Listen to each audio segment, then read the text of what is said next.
to save the world.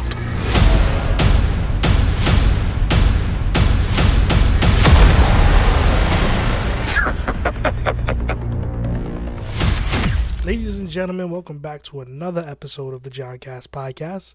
It has been a while, and it is about time that I finally got back to doing this solo format.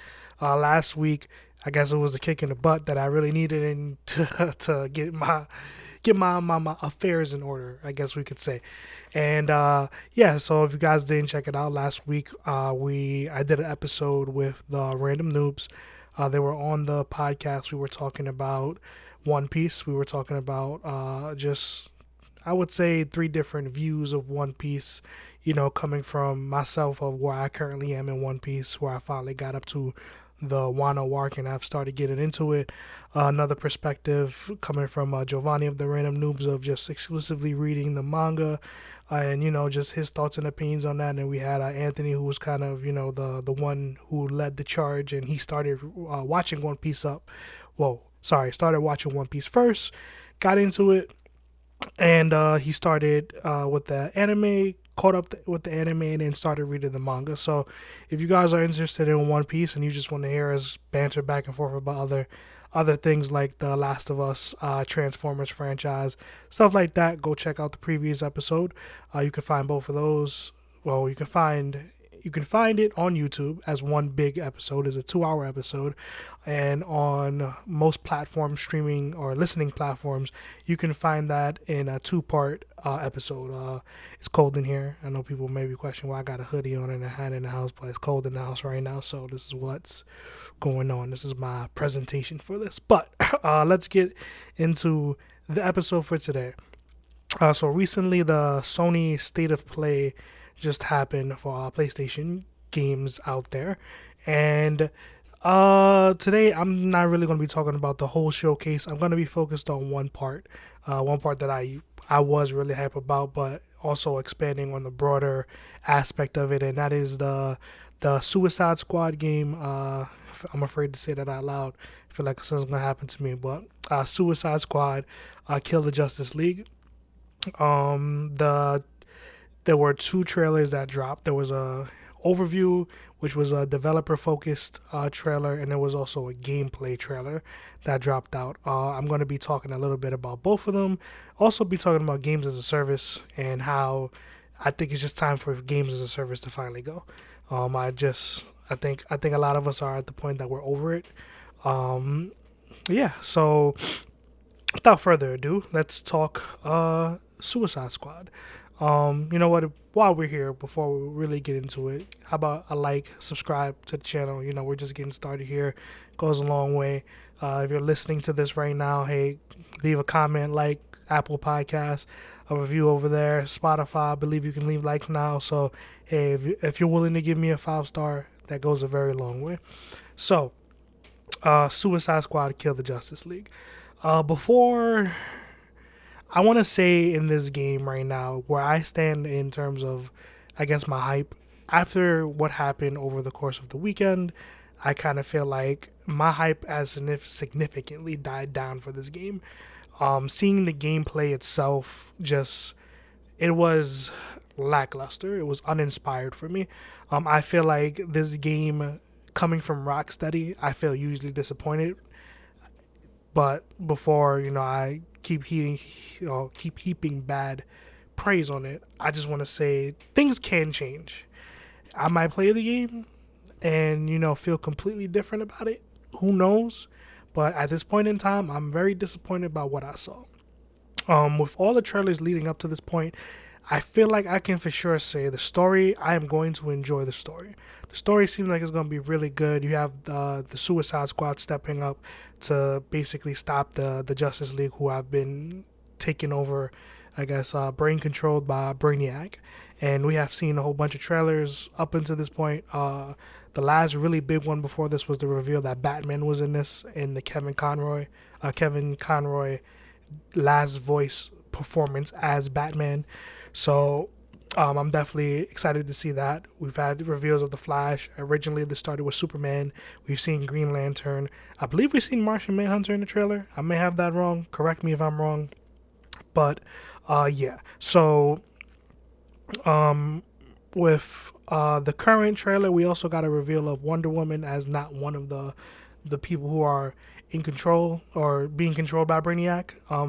Seems like she's going to be assisting the Suicide Squad, but yeah, based on the things that we saw, I just feel like hold on, let me get this together. Let's see if we could make this way work the way that we want it to work. But based on the gameplay that whoa, didn't want that to happen, but based on the gameplay that I saw, just everything that went down, everything that happened, I just felt like this game feels like it feels like I feel like I could go play Crackdown. Like, to be honest, like I feel like with everything that we saw from this trailer, I feel like the high jumping, the shooting, all we need is driving. But I just felt like I was looking at like Crackdown, like Xbox. Originally came out for Xbox. I played all of them on Xbox. Crackdown 1, 2, and 3. We had the remake, I guess, which launched on Series X consoles. No, that was Crackdown 3. It wasn't a remake. Sorry, but Crackdown 3 launched, and I felt like when I see this game in action, in terms of the game, they just what you're doing. I just feel like I'm watching Crackdown. Like, um, yeah, everybody has their unique movements, and it feels like what that unique movement is, maybe how they get around, which as we're watching or as this trailer is just playing in the background, we have Harley Quinn swinging around like she's Spider Man in a way. With it looks like a drone that she keeps latching onto in most of the scenes that we get. We have Captain Boomerang who has a Speed Force gauntlet, I believe. So when he launches his boomerangs, he's launching himself to that boomerang. We have King Shark who's just basically jumping around on pure strength, and we have Deadshot who is he has a jetpack which allows him to hover in the air a little bit longer than others. But yeah, like just as you see, like just watching this, it doesn't like feel like I just feel like this is not even Rocksteady making this game. Like it looks like disappointing to me, uninspired. Like I feel like I've seen so many games like this, and then the thing about it is that this is also, they're not labeling it as games as a service, but it is at the end of the day. This is all about looting, killing, or sorry, not killing, destroying the enemies, getting the next gun, increase the scores of your gear constantly is like a grind. And this game is also going to have a battle pass, which they confirmed during the developer style trailer. I'm probably going to play a little bit of that in the background in a minute. But as far as just games as a service period, like I can't really, like, it's hard to say who to put the blame on here. Like, Rocksteady, in terms of their history with the Batman games, like, I like all the Batman games. I know the last one, Arkham Knight, I believe that was, is quite divisive because of the Batmobile gameplay. There's a lot more of that in the last one than probably welcome. I mean, I did enjoy it, but I would prefer it to be a little less, but it didn't really take away from the overall gameplay for me. So I feel like when when you see a Rocksteady game, that's kind of what we've been what we've been conditioned to see in a way. So when I see this, I just feel like this is a Suicide Squad skin slapped on top of Crackdown. We have all these unique animations for each character, but that seems like it's relegated mostly to finishers, or just how they move, stuff like that. So when I'm looking at it, I just I feel like it just feels so uninspired. Like, I feel like I've seen better, and I think a problem of this is that the games as a service aspect in it as well, because this is just like basically your run and gun shooter at the end of the day. That's what this game has basically been revealed to be. So when when I wanted to go into games as a service background, basically, I feel like we're at a point in this cycle where games as a service took off, and that was mostly with Destiny. But we have been seeing them fail more and more often with like bigger, high profile releases in the games that they try to illustrate or try to put them into. So, for example, the last big one that I got excited for was Avengers. And everybody knows Avengers. Recently, we had news that Avengers they're pretty much done with it. They're not doing any more updates on it. They're not doing anything else. But that game failed at launch. Like, that game was a lost cause when it launched. I played it. I played it because it ended up on Game Pass. So I played it from beginning to end, and I can say, as I tell people, because of what the game is billed as a game as a service game that includes as a Game Pass, or sorry, not a Game Pass, a season pass. It also includes, you know, constant grinding for new gear. As soon as you get a new piece of gear, within the next 2 minutes, you're probably going to have another piece of gear that's stronger than that. So it never really felt like you could do much with it. Hold on, go back to this real quick. This is that Wonder Woman reveal, which was kind of interesting. I'm a fan of that that model. I did like it. I enjoyed it. But yeah, the constant grinding of getting new stuff, and even in that case, right? It was just like, I thought that when the game came out, the way that it was being advertised was, hey, you can get this gear, and it was actually going to change the look of the character, but that's not even what it was.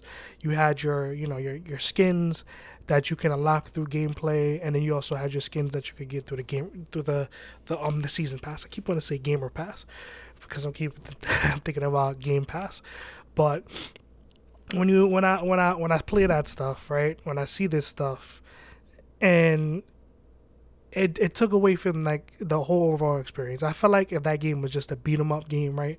I just dropped in. Like, I felt like that was the next generation of Marvel's Ultimate Alliance, right? That's how I wanted to view it. Like, if I got a whole bunch of friends together and we played it, that's what I felt like that game could have been.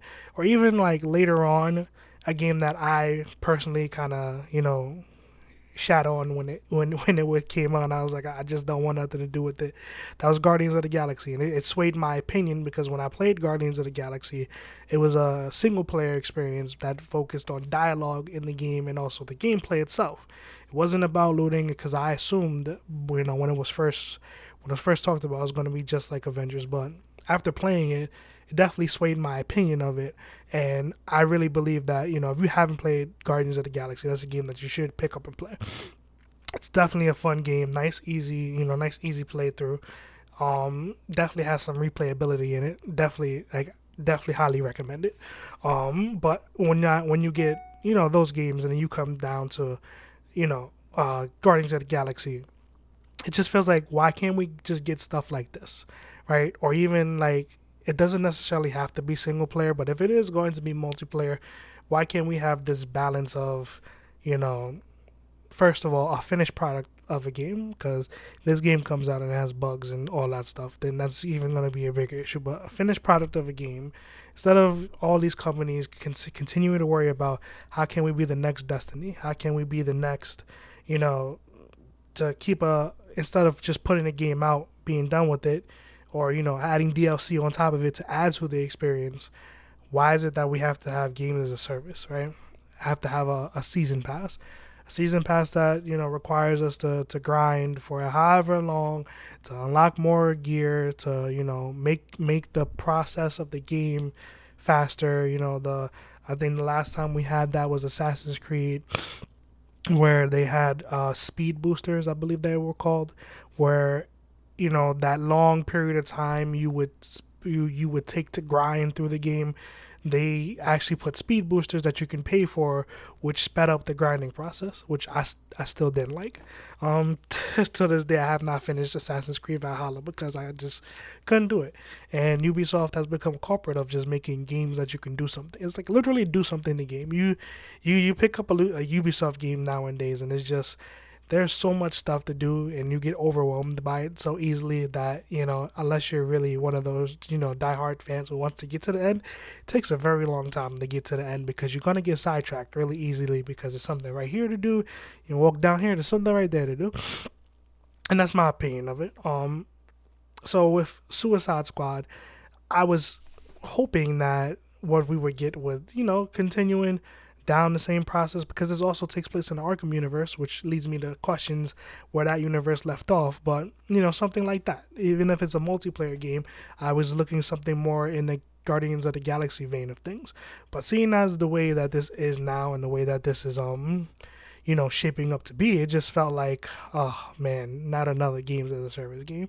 And I felt like based on the reaction that we saw on Twitter and stuff, that was a you can see it, right?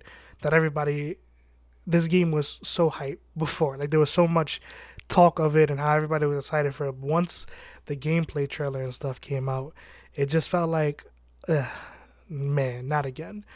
And like as we're going here, this is part of the developer style of the developer trailer where they're talking about it. We get to a point, so yeah, right here, this is where I want to focus on the gear screen. This right here is what I'm tired of doing in games, right? It's always like, it is even like weird that with Captain Boomerang, is Captain Boomerang focused on a gun. Like, yeah, it looks cool with the, whole, we have this, but the gear score with the, all this stuff, damage per hit, critical damage, all this stuff. I'm so over it, right? And then even, at the top of the screen, if you look, we have the battle pass, pretty much confirmed. And yeah, and it just feels like, I just, with contracts, all that stuff, I just feel like this is going to be a game where I have to grind for a lot of stuff.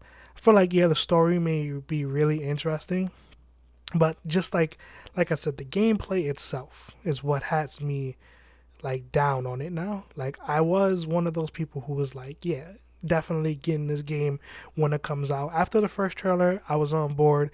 Second, third trailer, I was definitely on board. I believe the Kevin Conroy trailer got released next. This game got delayed a couple times, and even after that, I was still on board with it. But then the gameplay actually dropped. First, there was a leak a little while ago of this screen. Flown around the internet that people got their hands on, and it was just this, right? It was like a picture of this confirming this, but at the time we just waited, and now the trailer came out and basically confirmed it, and it just felt like, man, oh man, like the amount of hype that died that day. Like I'm curious to, like, I don't think the branding of the Suicide Squad alone is enough to get people to buy this game. I really believe that it was Rocksteady being behind it, and what we saw in the story trailer. But once the gameplay, it just changed everything. So it's just like with, oh man, like even seeing Harley Quinn. Like let's go back a little bit. This right here with King Shark, this whole thing right here, like I'm just not a fan. Like I'm not a fan anymore. Like I don't enjoy this much anymore. Like I hope it's different than what I'm seeing. Like maybe I'm gonna get it and it's not a grinding experience. I'm already down on the gameplay, but the grinding experience, right? Just hope that we don't have to do that. But we do see the leveling up, so it's just hard to say, it's hard to believe that this is not going to be the case. So when this game finally launches, right? I'm not even so sure that I'm going to be day one, right? I'm not even sure. Like I used to be able to say, hey, I'm getting this game when it drops, but I don't even know if that's the case anymore. I don't know how I feel about it. I feel like when this game does drop, I'm probably gonna sit back and see what reviews look like first, and then kind of consider if I'm gonna do it. Maybe watch a couple live streams and see how this game goes. But it's just like the industry as a whole. I wish we would move away from games as a service and go where we used to be. Another issue that I have with this game is that you have to be online to play it.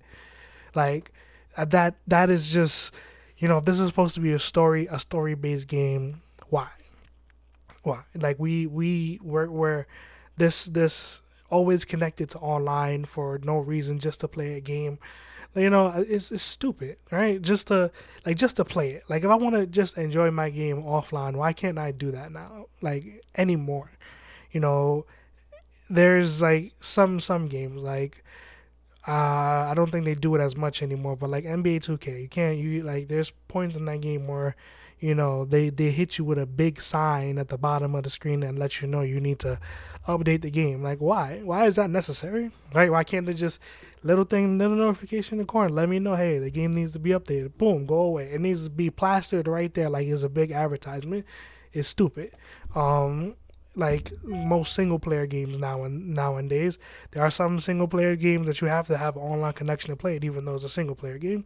They launch like that. Eventually, they do fix it that is not required, but it launches like that, and it's stupid. So I'm pretty sure that not much is going to change about my opinion of this game. I don't think it's going to get worse.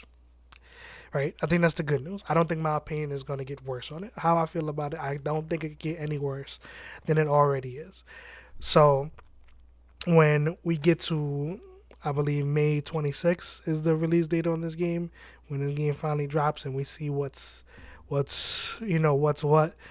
I'm just gonna, like I said, hopefully be focused on the story, and see what's going on there, because the story itself does seem interesting, right? It seems like based on the end of the gameplay trailer that was released, that the goal is to literally kill the Justice League, and that is what needs to be done in the game. Some of these skins look really cool. Not gonna lie, I hate it, but they do look really cool.